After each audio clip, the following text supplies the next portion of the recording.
अस्सलाम वालेकुम प्यारे बच्चों। आज मैं तीसरी जमात के बच्चों को कश्मीरी पढ़ाने जा रही हूँ। टॉपिक है सोन बदन।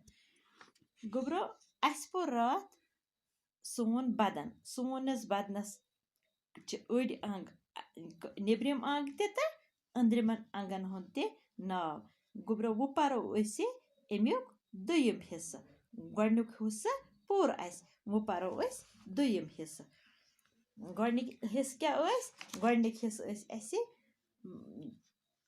अत मज कल इवान, अत मज कन इवान, अत मज खोर इवान, जंग इवान, दंद।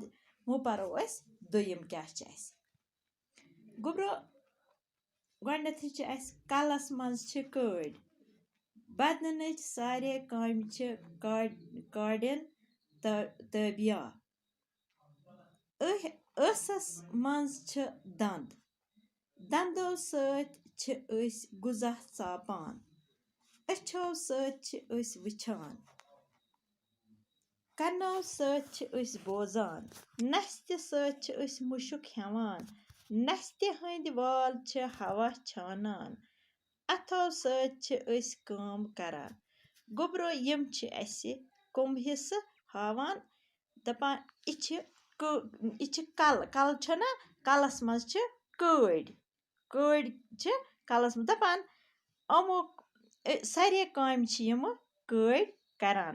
अगर खुदा रचन यमन काड़न कह काम हेकान करित। इंसान एबनॉर्मल आसान, सह हेकान कह काम दिमाग सती इंसान सोरे कह हेकान सोचित। मगर यह यम कड़ आसान तेल इंसान एबनॉर्मल आसान।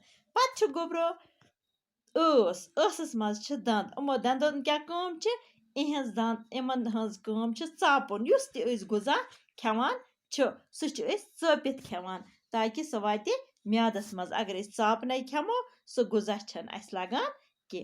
अच्छो सत गुबरो वुछान छना वुछान हर कह चीज पनो अच्छो सत वुछान।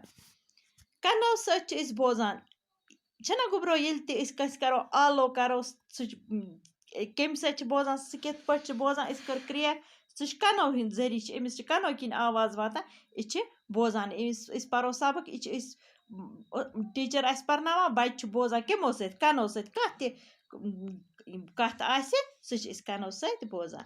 नस्त सत मुशुक हेवान अस स्मेल इवान दपान आह असल मुशुक इवान यह कम सत नस्त सत मुशुक हेवान।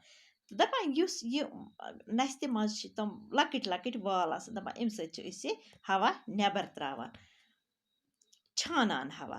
अथो सत काम करान पत अथो सत सारे काम करान गुबरो हर कह काम खेवान अथो सत। पलो आस लागुन कल कह काम आस करन सह करान अथो सत। अच्छा बच्चों बिहु खुदायस हवाल।